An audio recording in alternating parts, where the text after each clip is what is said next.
Govano Chukwuma Soludo ekwuona na ọchịchị ya ga-eji okwute wee gwakọ anya n'ụmụ ihe ndị ga-eme ka ụzọ sie ike bụ nke afụbube nke a ga-eji wee lụọ ụzọ iji wee mee ka ụzọ abụrụ eji amatụ.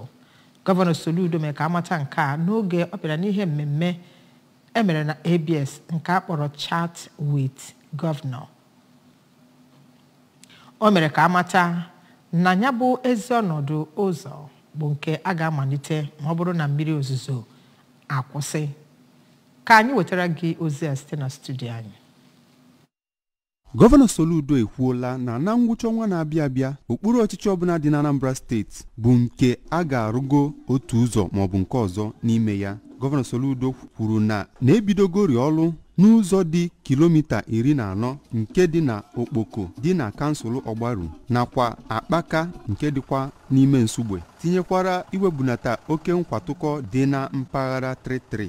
Ya bụ gọvanọ kwuru na ụzọ ọbụla a ga-ebido ịrụgharị bụ nke a ga-enyocha ọfụma iji wee fụ na ndị Anambra bụ ndị nwetara ezigbo ụzọ.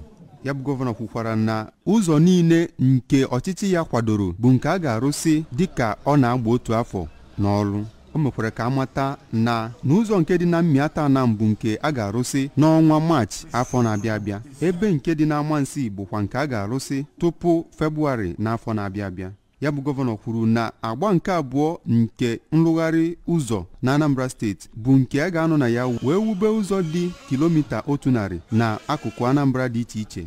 N'ebe o metụtara nchekwa ndụ na akụnụba, Govano Soludo mere ka amata na ọchịchị ya bụ nke na-akwanyite obodo dị iche iche ka ha nwee ike nwee ndị nchekwa nke na-arụ ọrụ n'ime ime obodo maka ị na-enweta ozi pụrụ iche nke ga-enyere gọọmenti aka ịnwụdesi ndị a na-akpa ajọ agwa n'obodo.